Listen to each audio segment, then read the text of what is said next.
Hey, what's up everyone? Welcome back to another weekly update. Who would have thought I would end up at Starbucks as the only place where it's a bit quieter? I tried to find a nice place for this weekly update today, a place that is well lit, because I didn't want to do something at night again. I was driving along the beach to the north and I thought I would find some place where it's going to be more quiet, not too many people as the main areas of the beach, especially in the afternoon because everyone is coming out the entire drive. There were so many people, and in the end, it got dark. And I tried to do an update there, but then people would start going home, and then all the motorbikes would drive by and make a lot of noise. So it is still this. Luckily, it is a little bit quieter here. So let's dive into the weekly update. So in the first part of my update, I want to share a little bit more personal things. Today is Tuesday, and we are preparing for dinner. Always get this mosquito spray for sitting outside in Vietnam in the summer. And we're going to one of our favorite bánh xèo places in town of a friend, and her restaurant during COVID was quite impacted, and we used to go there, and we would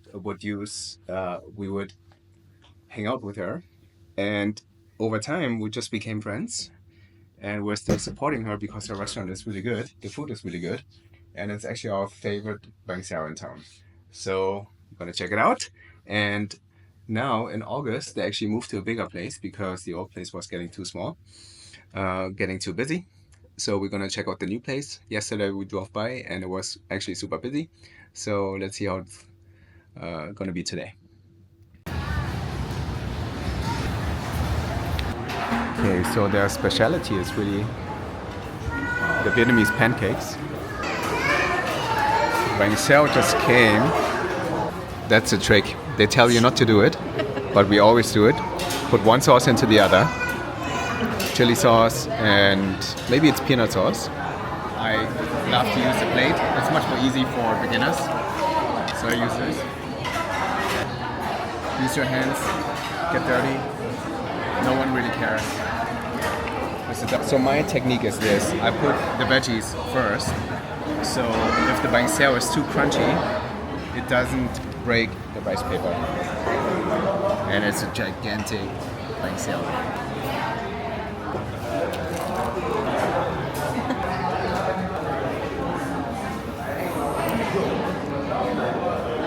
We just came back from the dinner. It was super cool. Sitting with our friends who's the owner of the restaurant, and we had some wine together. Maybe you can see it in the Asian glow right now on me. But yeah, I didn't want to film too much, not ruin the moment. I'm super grateful we have such a friend, and we found out we are the same age. She owns a big, successful restaurant, and we are. What are we doing? Last week, I experimented more with blue light glasses for the first time. I'm super into biohacking and all that, and living healthy, and optimizing, yeah, your well-being and happiness. And last week, I actually ordered some new blue light glasses in order to see if my sleep would improve if I wear them at night in front of the screen because I'm working pretty late sometimes.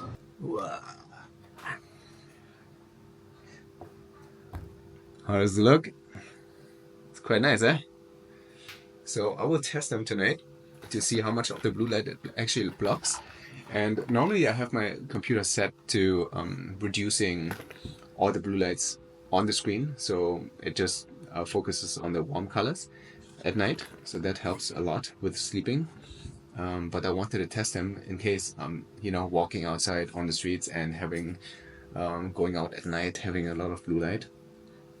Maybe you can see it in the video, but the glasses have a slight yellow tint. So it means it blocks a little bit of blue light. Not too aggressively, but I think it is still useful, at least a little bit. So I thought I'm gonna do something fun today and actually test if blue light glasses that are cheap and versus the ones that are more expensive, if there are any differences. So what I'm gonna do now is I'm gonna order these. These are made of real glass and they're imported from Korea. So in comparison to the ones that I just bought, which are made of plastic, we will see how they gonna keep up with this. So it's gonna be, yeah, eight times the price. And okay, so 1.6 million blue light glasses made of real glass versus 200K blue light glasses. Okay. So the new glasses have arrived. This time, it's packaged much better than the other one. And they actually included some glass cleaning spray.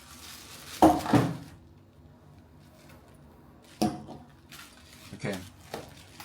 We will see the difference between 200K blue glasses and 1.6 million. How do I open this? What is this? 1.6? Huh? Is this the This million? is the 1.6 million. Oh. Yeah. So apparently it's made of real glass with, it's coming from Korea. So it's imported from Korea.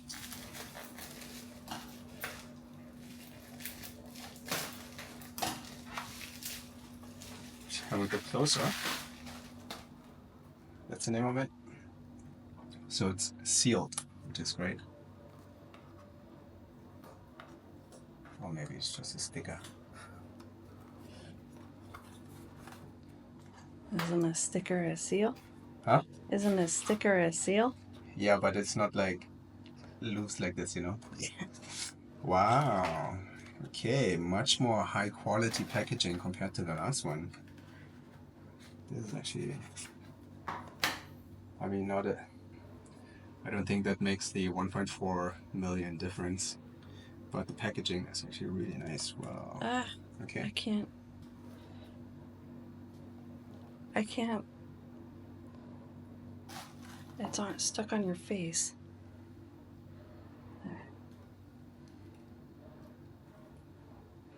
Titanium frame. Ooh. Titanium frame, Like real Clark glasses. Kent. Yeah. Looking good. Yeah. So, yeah.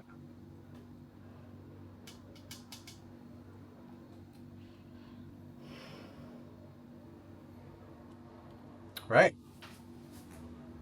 Looks good. Thank you. Well, we will do a test at night and see how much blue light it actually blocks. But I can tell the difference already. Like compared to the last one, this is like night and day difference. I barely see the blue sky. Wow. Okay. In the end, I decided I would send them back because at some point I got so dizzy wearing them, especially during the day because my eyes are not adjusted. So I was like, maybe I should give it a week until my eyes adjust, or does it make such a difference for me? Actually, in the end, after using them for 2 days, I decided it wasn't really worth it to like adjust my eyes. I feel like I can live without them for now. And in the last week, my sleep actually has improved.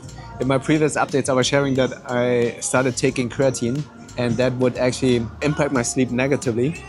And since a week, I actually take protein and creatine together, and I found that my sleep has improved a lot. There are so many more nights that I'm just sleeping through. Sometimes I still wake up and go to the bathroom, but other than that, I don't get this hard chest pain anymore. So, which is a pretty good sign that maybe it's working. And the other thing is maybe just placebo, but I also feel like I'm getting bigger, my muscles are getting more lean, and just in general, I feel like I'm getting stronger. So in terms of business, I've spent a lot of time actually on social media last week. Social media and marketing, it's one of these things that a lot of creatives sometimes neglect. When talking about business, marketing and sales, going out and getting traffic is one of the things that I feel like I'm also not really enjoying the most. I feel like I'm really enjoying building the technical aspect and the creative aspect of things because my background is design. So I enjoy designing the website, designing the products, and the whole system around it. But then when it comes to marketing and social media, I feel like I'm not the best at it. And also the other thing with social media these days is it's very unsustainable because it's like something you put a lot of effort in and there's not much coming out of it because it's changing so fast and you have to constantly put oil into the fire, especially with Instagram and Facebook. That is why I actually really enjoy working with Meta Business Suite because I can just schedule my posts out for the rest of the month. I wish Meta Business Suite would have 90 days upfront or like even 180 days because then I could just take a week off and just focus on social media and scheduling all the posts for the next half a year. But unfortunately, the maximum is 30 days, which is pretty annoying. So every 30 days, I have to sit down for 1 or 2 days and just go through it. In the end, it's a necessary evil, I feel like. And in particular, Facebook and Instagram, I feel like I'm just want to do the sustaining part of it, the maintenance part of it. But I feel like if you run an e-commerce store, the majority where you have a higher return of investment is just Pinterest. Because Pinterest is not a social media like Instagram and Facebook. It's more like a search engine where people really go there in order to find new products. And that is why I feel like Pinterest, I put much more emphasis on Pinterest and creating content for Pinterest because I feel like the network effect is stronger and also the content on there just stays longer relevant compared to other platforms. So if you're creative and if you have an art business selling products, I would totally recommend focus the majority of your time on Pinterest. Get a lot of content on Pinterest because when people repin your pins, it's create this whole network. The return of investment is so much bigger because other people, it's like a ripple effect. Whereas with Instagram, posts just have a very short lifetime and then they just go under in the feed and you just have to constantly feed it. It takes a lot of time and I don't think that at this point in time, Instagram is really for people who are going there to look for things to purchase. I feel like maybe in the future it's more the case because now the age structure is shifting that older generation is actually joining Instagram and Facebook more. With Facebook, they have been doing this for longer, but now Instagram is picking up with the generations now. And they may be the audience that are more prone to look for products on Instagram and doing active search. But then Instagram search is really not the best. Sometimes it's really hard to find good things on Instagram, whereas Pinterest is very visual. And especially when it comes to e-commerce, you have to be very visual, right? Photos sell. Another thing that I had to deal with last week was a customer getting back and mentioning that his package wasn't delivered, although the tracking says it was.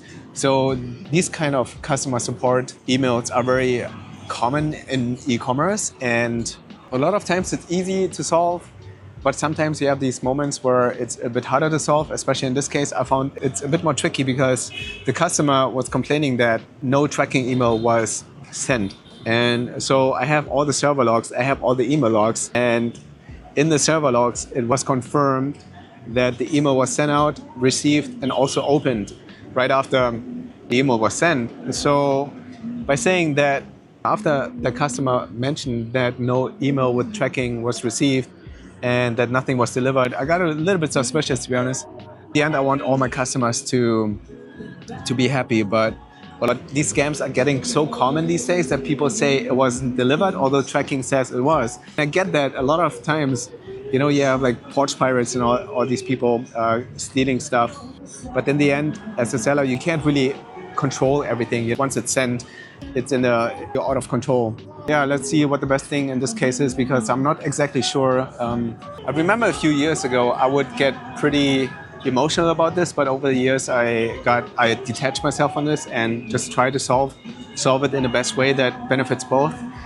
But it is sometimes still annoying because when it happens on a weekend, the only thing I'm thinking about is how to solve this for the customer. But it's just the learning along the way, Right now my shop is pretty small. So this is the best time to learn how to deal with this until it gets to a bigger scale because everything scales. If you make more money, then of course the customer support emails will also increase and these kind of cases will also increase. So especially when you're a small shop owner, these kind of things, you just have to go through not just how to solve them, but also how to manage your emotional state around it. That's very important. So this whole scenario actually made me think of something a little bit unrelated, but then again, it's somehow related. And this is tipping culture. I'm not American and I understand that In America, tipping is very common.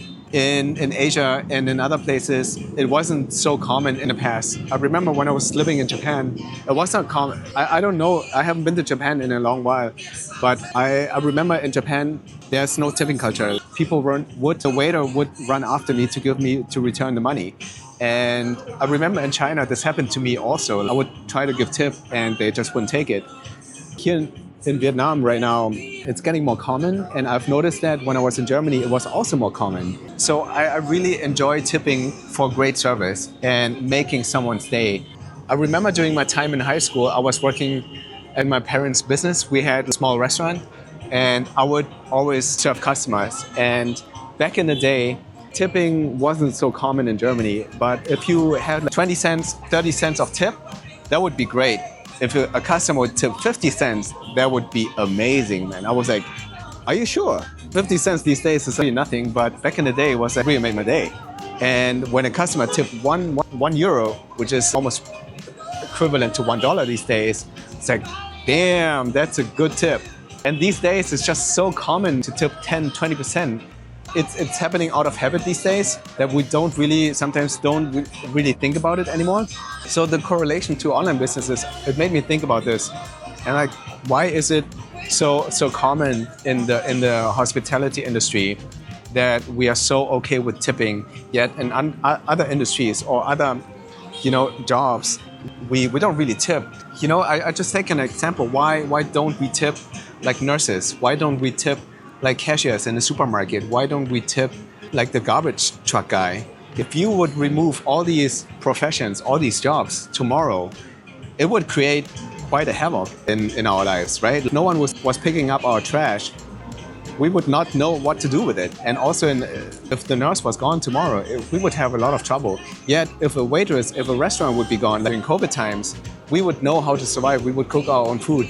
So we have such an expectation that when we purchase things online that we would always get discounts. So it's something to think about, like how would we solve this problem of shifting tipping, how to spread our tipping mentality to other industries as well. Imagine the UPS guy would get tipped. It would encourage the carrier and the delivery guys to be so much more careful with the packages if they would get a little bit of love. Yet we focus our love to certain industries and other industries are totally neglected. There's a huge gap, and I feel like, I don't know how to solve this problem. I feel like there's so much to be done. Maybe it could happen with Web3, with crypto, to have more peer-to-peer payments, and we can actually reward people in other industries for good services as well. If we receive our packages very, very carefully in good condition, then I wonder if this would solve also all the lost packages. So, food for thought. So one last thing I wanted to share as the highlight of this week was actually yesterday, the concert. We went to dinner and then after that to a nice concert here, close to the beach. And it was combined with the drone show.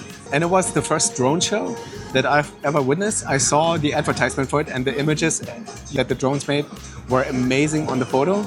But then in real life, it was a little bit disappointing because it turned out just to be a beer advertisement. And in the end, it was still so cool. I still have a hard time wrapping my head around this, how this is all coordinated. How is it possible to coordinate so many drones with each other to form an image in the sky? So this is pretty cool. So guys, this is it from my side for this week. It is Sunday. I'm trying to get this video out today, and I will catch you in the next one. Bye.